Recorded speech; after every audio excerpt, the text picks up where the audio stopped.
Am I the asshole here for breaking up with and kicking my girlfriend out because she went to an after party without me? I, 24 male, and my girlfriend, 23 female, Anne, began dating in college. Last week, Anne invited me to her coworker Joe's party. I'd heard a lot about him in the past, and he and she really seemed to have a lot in common, especially with their taste in music. Apparently, he was an amateur musician with a fairly successful YouTube channel. Joe initially invited Anne, but when she asked him if I could tag along, he said that it was fine. The party was on Saturday evening. It was a fun party with about 30 people, held at a restaurant that Joe had rented out. Towards the end, though, I wandered into Anne's discussion group, and I immediately got the feeling that nobody really wanted me there. Most of all, Anne. It was her, Joe, and a few other people.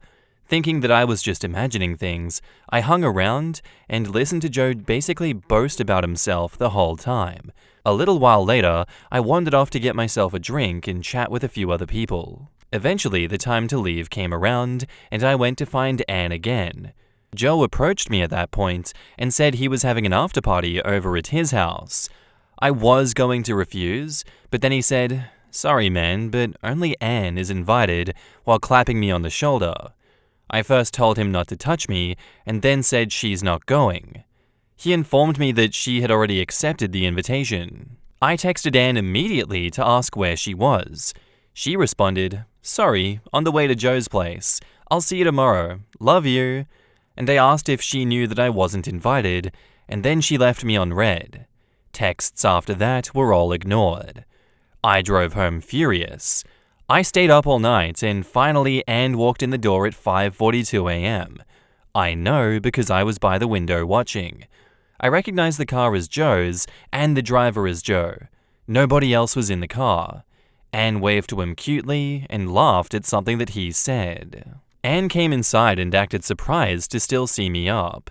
At that point, I flatly told her that we were done, and she had the rest of the day to move out. Anne was at first confused with me, and then I told her that she can just move in with Joe.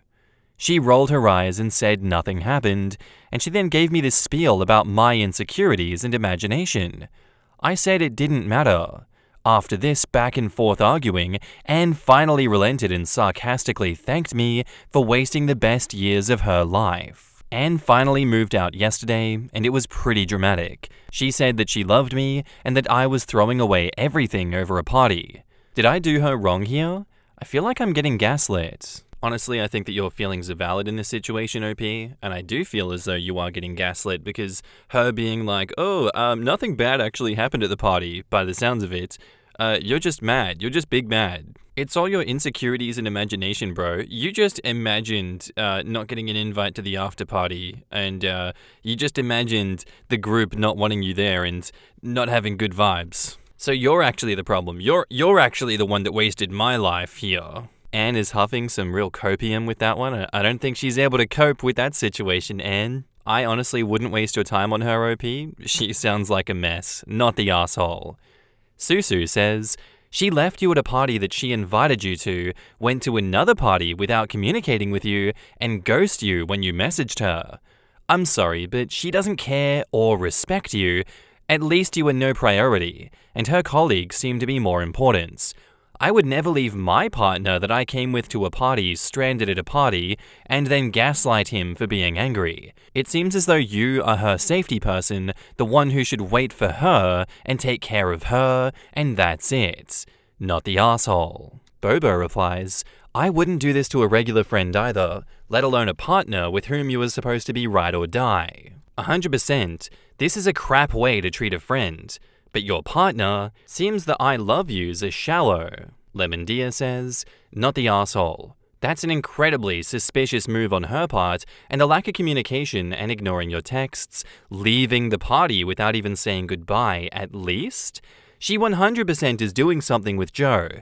She wouldn't have left abruptly without you and ignored you the entire night if she wasn't. She's trying to play dumb and clearly has no issues disrespecting you.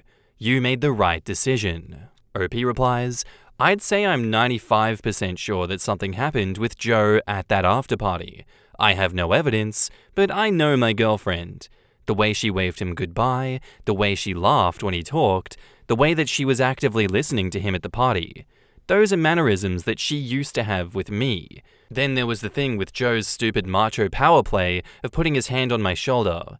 It was like he was mocking me because he knew what was going on.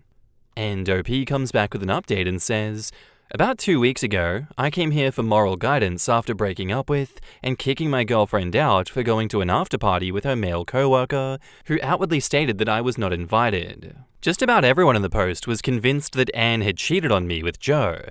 The moment she left, I felt as if I had lost interest in her, Joe, and both of their lives forever. But a couple of days later, morbid curiosity got the best of me, and I decided to find his Instagram through Anne's. I don't know if I was looking for closure or validation for refusing to even discuss the issue with Anne, but I found both. First, a few hours after Joe drove Anne back to my place, he made an Instagram post about potentially doing a cover for Scotty Doesn't Know by Lustra. The comments were full of people saying he was going to hell, with laughing crying emojis and the shushing emoji. I recognized some of the commenters as people who had attended the party. At first, I didn't know what it was about, but after looking up the lyrics, it became clear. Here is the first line of the song. Scotty doesn't know that Fiona and me do it in my van every Sunday. So yeah, class act he is. Catchy song though. But it gets better. I know this wasn't healthy, but I kind of kept up with Anne and Joe's social media. They went full mask off. Another few days later, Joe posted a picture of Anne sitting on his lap. I could tell that based on the sofa he was sitting on, this was not even taken at the after party, but at the party that I went to. I must have been talking to someone else or in the bathroom when it was taken. I will say that I was severely depressed, and on a certain level, probably still am. It wasn't even really about Anne, but that literally nobody from the party was willing to give me a heads up. Anne and I were publicly dating, we showed up together, people knew I was her boyfriend. But I guess when my back was turned, they were laughing at me. The only thing that doesn't make sense to me at this point is why she even wanted to keep me around as a partner. When I kicked her out, she was legitimately upset. Was this a pride issue where she wanted to be the one to dump me? Was it the thrill of screwing around with her coworker behind my back? Or was this some logic that only the human equivalent of a dumpster could understand? I may never know, but it doesn't matter anymore. I want to thank everyone who responded to the last post, and I really want to give a special thanks to those who posted or DM'd me with similar experiences. Without exaggeration, I don't know what I'd be doing right now if it weren't for your comments. Anger says, I'd bet $20 that in the near future, the relationship between Joe and Anne will crash and burn. Either Joe gets bored and dumps her, or the other way around. She will cheat on him too. Natural Mountain replies, he will cheat on her. For her, this is all something that is stroking her ego. For him, she's just another conquest to make himself feel in control. Jokester says, her reaction was out of self-interest. With you kicking her out, she had to find someone else to live with. Joe won't want anything more than a no-strings-attached sex. Remember, those were her friends and co-workers, not yours. It shows who she is by the company she keeps. I'm proud of you. You were quick not to accept her disrespect or gaslighting you. Onward and upward. I think there's a lot of ways that could have gone, and a lot of different speculation. I think it's a mixture of self-interest on her part, where she has to go find someone else to live with, and her wanting to be the one to cut it off herself and embarrass OP even more. I think she wasn't expecting him to instantly cut it off and see through her bullshit. I think she was expecting him to roll over and give her the benefit of the doubt until she could spit in his face and laugh at him, and she's only upset that he got to it before she could. But really, I guess unless we hear her side of the story, the truth of the matter could be anything. But I'm curious to hear what you guys think of this one. Let me know down in the comments below. Our next post is by user Greatest Throwman, titled, Am I the asshole for not wanting to walk her down the aisle or lie in a speech? I, 41 male, have 2 kids with my ex-wife, 42 female, a son John, 22, and a daughter Sally, 20. I'm remarried to my wife, 28. I'm very close with my kids. My son is engaged to Abby. She seems nice, but has been a bit pushy trying to create relationships with me and my wife, though she's also awkward with her.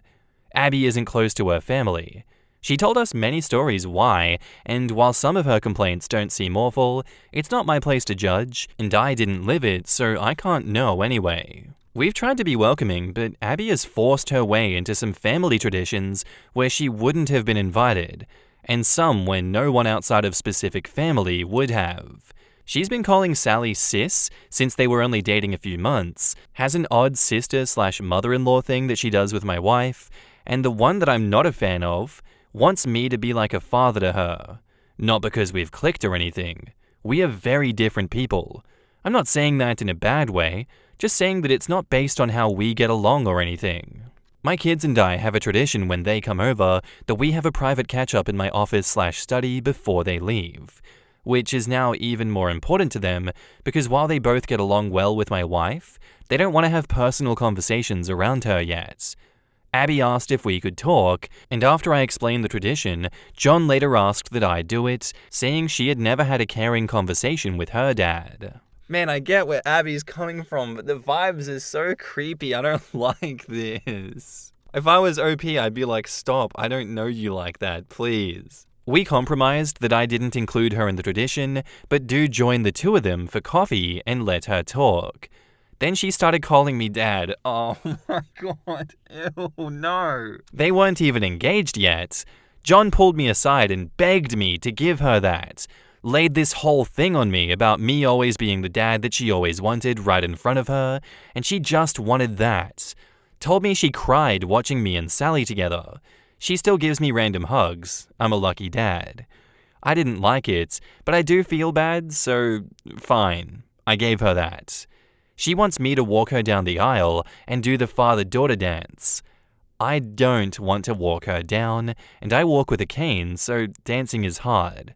At my own wedding, I only danced twice. John is begging for me to do one, preferably the aisle. They came over Sunday. John and I were talking. I thought to address it, when Ab walked in without knocking, asking if he had told me yet. I asked what, and John said that she wanted me to say something about having a second daughter now in my speech, and how I loved her. Oh, no! Holding a gun to your head? Say it. Say you love me, Dad. Say how much you love your second daughter, Father. I just looked at him. She asked if I'd do the walk and dance for Sally, and I said of course. She yelled that she's my daughter too, and I said it will never be the same. Sally is my actual daughter. I tried to explain I'd talk about her being a happy addition to the family, and I love how happy she makes Jack, which I thought was a good compromise. But she started crying. John apologized and they left, but he called me when they were home, nearly begging me to. Am I the arsehole because I won't lie and say I love her, or she's my daughter? Get this woman $10,000 of therapy instantly. Jesus Christ. She can't just be dumping this on OP. That is so incredibly unhealthy. This is pushing him away more than anything, and it's only going to end badly for those two.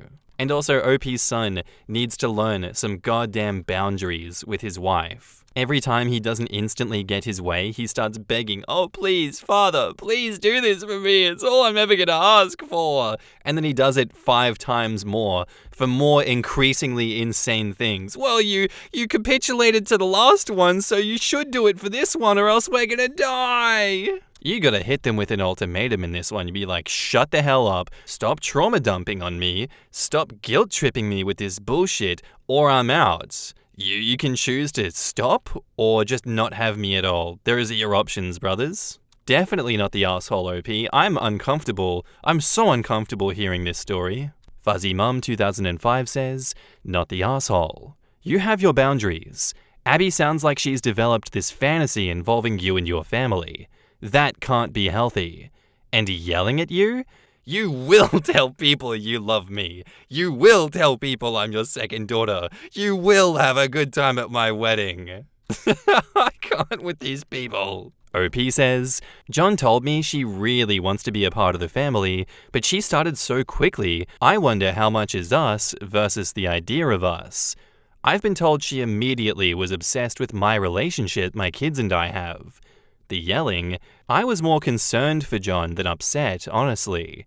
She seemed not okay right then. Another commenter says, "Yeah, this doesn't sound like it's about you or Sally as actual people. It's about Abby's fantasy of having a family. It makes me wonder how much she really even knows you or Sally. There's nothing wrong with her wanting a family, but she's going about it wrong.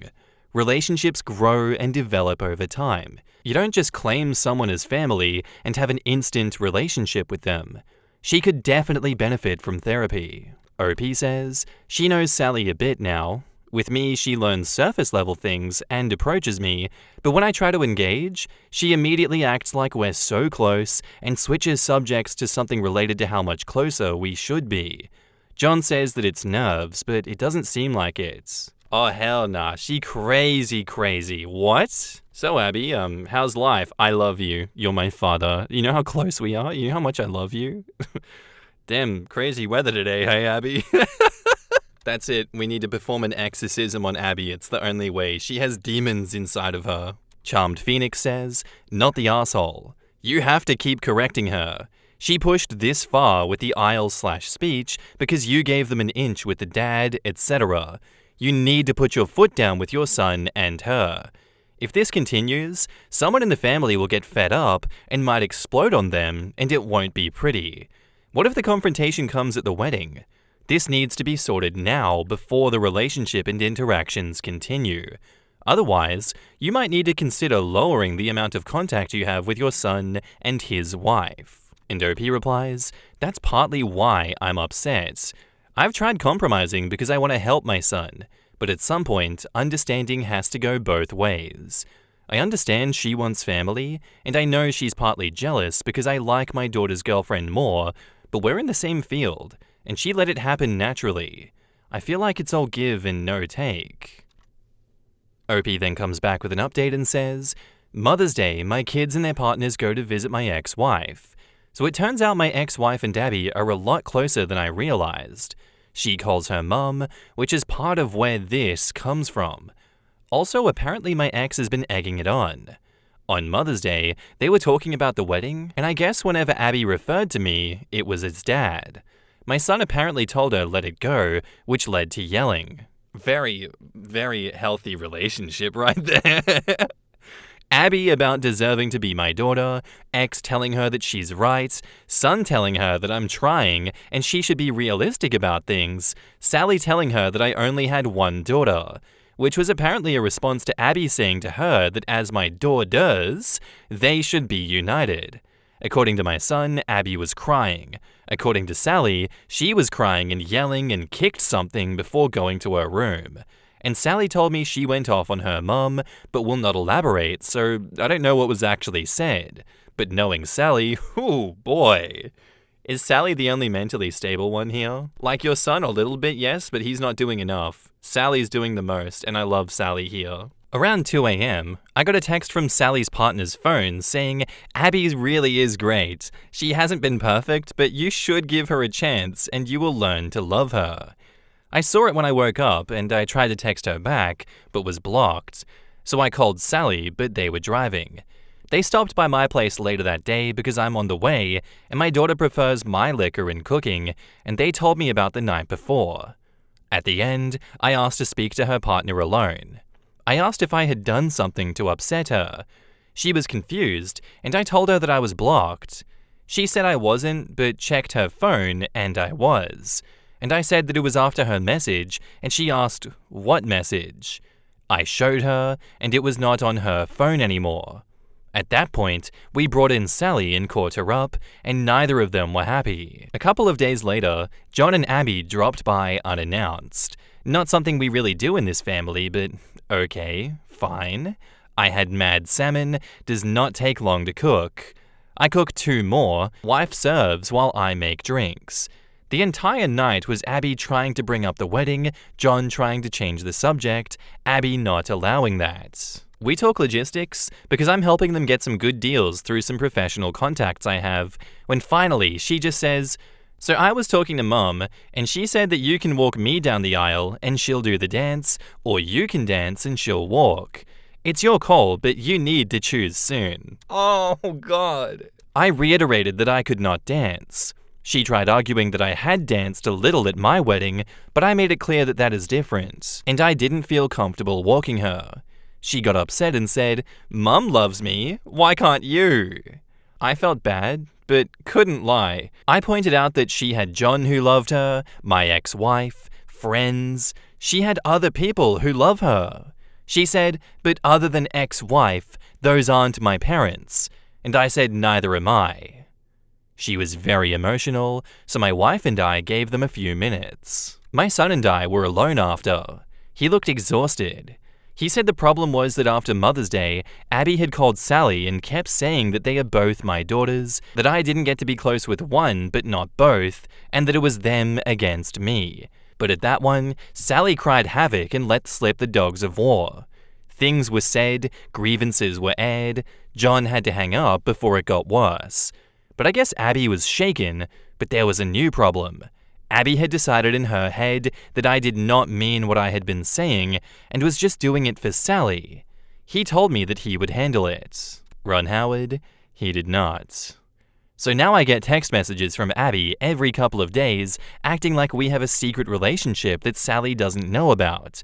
She even called herself my secret daughter and lolled. She invited my wife to lunch, saying 2 out of his 3 girls are going out. She's even started using the pressure of showing up at events like a recent barbecue to play a certain image. She hugs me more and just holds it. Wants to do pictures with just me or my wife and I, but always a few with just me to post with captions I do not like. My wife is getting especially annoyed because of how she is with her. I guess Abby surprised her with Father's Day plans for me that had to be shut down. As it is, she still inserted herself into the day, but she has a soft spot for her, and when Abby gets emotional, she caves. My wife is a sweetheart. I asked him if he is upset with me, and he said no. He just wished that it was different. He said we are good, but he's worried that he and Sally aren't, which is when I took the advice of some people and suggested premarital counseling. He said he would talk about it. Abby is insisting Sally go to her fitting. That shop should pay-per-view that potential Royal Rumble because Sally is not holding her feelings back anymore. I told him that Sally loves him and I'll talk to her, but for now, it is stressful all around. Abby driving my wife crazy with her ideas for what my girls should be doing, driving me crazy with dad-daughter content, drove Sally to the edge. And oh yeah, last night sent me an email with 3 styles of father-daughter dances and song options. So I'm not feeling any more respected or heard than before. The 6 of us have barely been in the same room in order to let things calm down since Father's Day, which was great until it was a shit show. Sorry that this is so long. With all the craziness, this is still the abridged version. We're supposed to meet on Friday. Sally's partner and I have a bet going about how bad it will go. So, onward and upward. I hope you fathers had a less dramatic day than I did. And by any chances, does anyone know exactly how bad of a crime I need to commit to enter witness protection? Just curious. Instruction Top says, not the asshole, but Abby needs serious mental health help. This is beyond a little needy to downright pathological. What's going to happen when she finally realizes she's not going to get her way? Someone is going to get hurt. Your daughter and her partner need to step back and not engage at all, and you and your wife should attempt to do the same. Tell your son you love him and will do your best to support him, but until Abby gets help, you cannot allow her to be around you and your wife. I wouldn't be surprised if Abby has a history of this type of behavior with others in the past. OP says, I do not know her enough to know about her history, but this does worry me. Especially since my wife and I recently got some good news that has me feeling especially protective of her. My wife has a hard time with the idea of cutting contact since they get together occasionally. I pointed out that she needs to take care of herself, plus Abby has my ex-wife as a mother figure now, so she should be off the hook. Professor Plum did it says, I can't believe your son is dumb enough to still want to marry this walking red flag. At this point, you need to have a talk with your son. Tell him that his fiancé is making you, your wife, and his sister extremely uncomfortable, and that you have serious concerns about her emotional stability because of her inability to accept boundaries and being told no. I would also tell him that if she doesn't back off ASAP, you will make your boundaries physical and not attend events that she's at or invite her to your events. Personally, I'd tell my son that I won't attend the wedding because I can't support him marrying someone so toxic, but that my door is open to help him escape her once he's ready. I know not everyone could or would do that, but I would if it was one of my kids. And witness protection is for witnesses of big crimes, not really those who commit them. You'd be better off just faking your death and running. OP replies, "The shame is that we used to sort of like her, my daughter, my wife, and myself. Early on, she was interesting. Diverse interests, she's traveled a lot for her age. She and I even have overlap in musical taste. The problem was, when she decided she wanted this, her personality changed and she started getting pushy, changing subjects to what she wanted if they weren't subjects that she liked. It was like everything was put on hold until we acquiesced, which we haven't, so it's not gone on." You made a good point about witness protection. Plus, I have been meaning to take up location tracker-free boating and scuba diving in sharky waters. Professional Fact says, "Did you tell your son about the fake message from Sally's partner and the blocking? I don't know that you ever confirmed that Abby did it, but that is another level of crazy from just inserting herself into your life." OP says, "I don't think confirmation is possible, but her phone was where Abby would have been able to get it according to Sally. Sally asked to be the one to tell him. This is crazy, but with everything going on, job stuff, great news, family stuff, best news, wedding stuff, I try to watch my drinking, and the family exploding a bit after Father's Day, I honestly forgot to ask her what happened. I have to call her later. It's funny, until you sit down and write everything out, you don't realize how much there is. It just feels like one thing after another." Agoraphobe says, "Not the asshole. You mentioned in another comment that your wife is pregnant. Be prepared for Abby to go into overdrive, especially if it's another girl. Her level of obsession is very concerning. If you can't convince your wife to step back now, give it another 5 to 6 months when Abby has taken over the baby shower, picked out the nursery, posted the ultrasounds online, insists on being in the delivery room, and gives your wife a full belly grope every 3.8 minutes during visits. Revisit this conversation then." OP says, "My daughter said the same thing about the baby coming. Your second paragraph sounds like hell. Thankfully, my wife has a close circle of friends for those things, but I'm sure you're right that Abby will try to insert herself into our pregnancy journey like she did my Father's Day. Double the crazy and give it to someone else." And now for the latest update, OP says, "I've gotten requests for updates on my situation. As I enjoy a refreshing mojito and my wife her no-hito, life feels good and the perfect time to amuse the world with my pain and familial drama. Plus, a cousin of mine who apparently reads these and knows my situation gave me the convincing argument of, 'Dude, you can't keep these people hanging.' And how can I argue with that airtight argument? I apologize for how long this is. A lot has happened. So my wife's pregnancy is going well. Keeping her as stress-free and as pampered as possible has been my focus. It is such a different experience this time, both because of how much more involved I can be and how much better a relationship I have with my wife than I had with my ex. My daughter Sally has been great. Even her partner has been great, helping with the nursery or driving her around when I can't. My wife doesn't know because it's a surprise, but my son has been building a crib for the baby, modeled after the one that I built for him and his sister to show my wife's support. My son is a good man, and he is still in there. He just has a soft spot for Abby. Which I guess gets us to the part of the movie where Godzilla shows up and starts busting up buildings. So I called a family meeting with my kids to talk about the situation. I told John his sister was only doing wedding activities that she wanted to, and that the guilting requests needed to stop, that this was hurting his relationship with his sister. Sally was happy I said it, so she didn't have to yet again. I told him that if he didn't stop her from messaging me, I would block her with a bluntly honest explanation of why. We got out a lot, John seemed to understand, But then a few days later, they insisted on coming to talk. Sally and I decided that we would get everything out. So all of us ate at our place. Abby started immediately about the baby shower stuff, and I told her that's the kind of thing we wanted to talk about. I told her that I understood that she's been trying to fill a hole that she has, that she thought that she was getting a father, a second mother, as she calls my ex-wife Mum apparently, and a sister. I told her it was still possible, but that she needed to start listening to us. I told her that for the sake of family, we would give her a fresh start. If she agreed that moving forward, she would respect our boundaries. My daughter did not love this idea, but loves her brother and was willing to try. Abby tried to say that since we were starting over, we could define what the relationship would be and just be family. We told her we were not ready for that it needs to happen organically.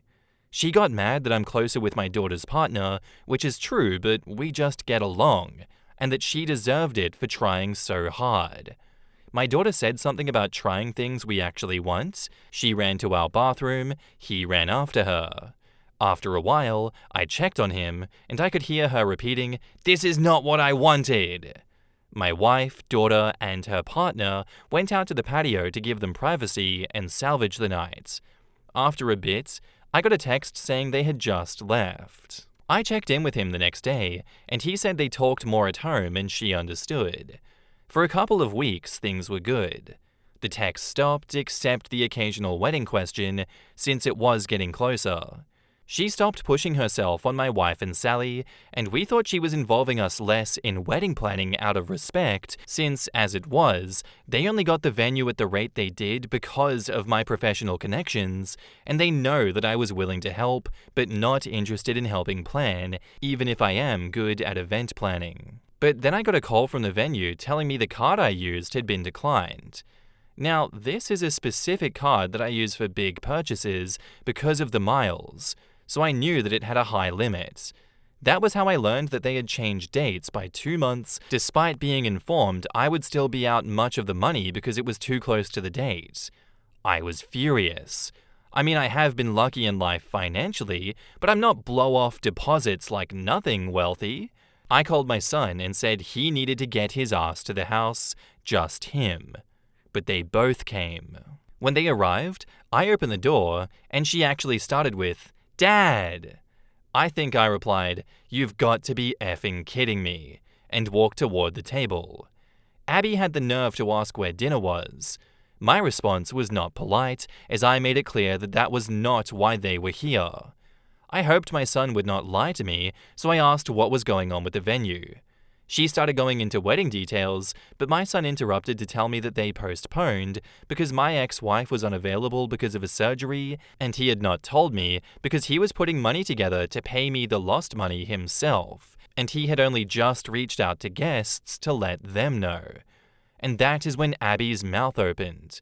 "We have extra time to work on our dance." Now, during this time, my wife came home, and I was walking her toward the bedroom when Abby said that. My pregnant wife with me, I said, calmly, "I have different feelings about that, and will elaborate further shortly," or something like that. Then I laid my wife down and got her water, turned on her symphonic covers of popular songs, and walked back to the table and said something like, "You are out of your effing mind. Have you even been listening?" I made it clear that I was done with this nonsense. We all were. And kind of lost it asking she did not hear us last time because her head was so far up her ass. She was stunned silent. Oh God, what a beautiful sound that was. And looked at me while I, admittedly with a little filter, explained what Sally and I thought of our time with her and her attempts to force us to love her without even getting to know us. She started crying and stood up and shouted, "Then what was this even for?" John asked what she meant, if she meant them, and he started to freak out. She was frantic and said she meant delaying the wedding, because, and I'm pouring out another drink to write this, it was a ploy. My ex-wife and her decided that if I had more time, I would come around. Apparently my ex had told her not to worry about the money because I am loaded. She's always been bitter that I make so much more than I did when we were married, as if that is out of spite rather than my career arc. I think she did that on purpose, frankly. But she not only told me that lie, she and my ex told John as well. He was distraught, repeating, "You lied to me," as she tried to spin it, but he was letting it out about how much he has defended her and covered for her, and she lied to him too. She was defensive and blamed my ex for telling her things and me for being stubborn. She yelled, "Why can't I just effing call him dad?" And finally, after so long, I heard John respond, "Because he is not your effing dad." She started crying and saying something about him being the one that told her that she could call me that, and he said he told her she might be able to eventually, but he had told her again and again to slow down. She started sobbing and went to sit on her chair, but missed and fell on the floor. Appreciating physical humor to break the tension, I admittedly chuckled and hid my mouth behind my drink. This all led to a lot of sobbing. I said that I needed to check on my wife, and as I was walking out, she was repeating, "I just want him to be my dad too." I came out and he was walking her to the door and apologized. I said not to, and they left. He came over a few days later and said they had a long talk at home. He even asked her if she would have dated him if there was never a chance of being in the family. He believed her when she said yes, but she admitted that I was a big draw as well. I was the kind of dad that she always wanted. My relationship with Sally is what she always wanted, and the way that she said it gave John doubts that she loves him for him. I talked about marriage counseling, how his mother and I tried it, and while it didn't save us, it provided clarity and an impartial voice. I pointed out they both like coming to me, but I cannot be impartial, and if they are trying, then they need to do it for real. Abby texted asking if I was the one who suggested therapy. I responded with, "Does it matter if John wants to?" She asked why it's so bad she wants to know what I think, and I just said John is the man whose opinion should matter most to her. They fought due to the text, she agreed to the counseling, and the wedding has been postponed. I may have done a dance. So they are in counseling. He said she struggles, but I obviously do not know details. She is pressuring for me and Sally to go to a session with her. Sally told her she did not want to hear Sally unfiltered, and I am not interested.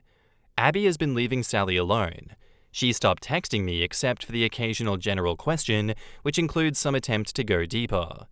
My wife still occasionally spends time with her because she is very into her pregnancy, more so than I like, but it is my wife's call. So that's where we are. Sorry it was so long, but alcohol makes for a poor editor. OP on how Abby is going to deal with the credit card that she ran up says, "We've already talked payment plan. John insists that he is not helping her, and I believe that it's mostly her, but him kicking in a little. Also, I'm making them scale back. She was unhappy, but John actually told her she could not complain when she tried." OP on his ex-wife causing lots of turmoil and using Abby to get to him says, "I did not mention it because it already felt like I was writing a novel, but she has had big consequences with my son, who is furious with her, and my daughter, who apparently unloaded on her before mostly cutting her off. It's an entire update length in itself. My daughter pushed my ex-wife's face into a dessert. That's my girl." A commenter asks, "What's it going to take before your son wakes up and realizes that this is not the person he wants to spend the rest of his life with? She sounds unhinged, not the asshole." OP says, "He seems to at least be looking at her more honestly now. I'm hoping counseling helps him get there." Actually, OP, the toxin in this whole mix is your effing ex-wife. She is twisted and screwed with this girl from day one. I bet a bunch that but for the influence of that bitch, all of you could have evolved into a nice family dynamic. Unfortunately, the see you next Tuesday that you divorced has not changed. Your son and daughter should shut her the hell down. She saw that poor girl's insensitivities and has exploited her. Send the venue tab to her attention. Wanton bitch. OP says, "After seeing the suggestion on here, I texted him about 40 minutes ago that he should bill his mom. This is truly awful. She tried alienation when we split, but has not done anything to this extent. John said in therapy that they are discussing her influence, though understandably, he did not get into more detail than that. My son is furious with his mum. I think he sees her more like Sally does now. And the final commenter says, your wife is not helping this situation by letting her be a part of this pregnancy. She is leeching off that and will use that to be a part of the family. I have no doubt that she will see the child as a sibling and through that loophole, see you as her dad. Sorry, but your wife is an idiot right now. Hope your son soon wakes up and leaves her crazy ass. And OP says, I agree that my wife should have cut her off at least during the pregnancy. She has at least started inviting a friend to go along, so they're usually not alone. That alone sometimes gets Abby to cancel. The sister thing is a concern that I have as well. Might be a while on another update from OP, but definitely a very interesting saga so far. I just want more details. I want to know everything going on here because I don't think that Abby and the son are gonna stick together after all of this. And if they do stick together, I see them being outcast by the family to live with that vile witch of an ex-wife. Oh my god, she is toxic. This is a great story. Please keep it coming, OP. I love to see it. But what do you guys think of this one so far? Let me know in the comments down below. And that's where I'm going to end the episode, guys. I hope you enjoyed. If you did, let me know what you thought, and I'll see you in the next one. Bye.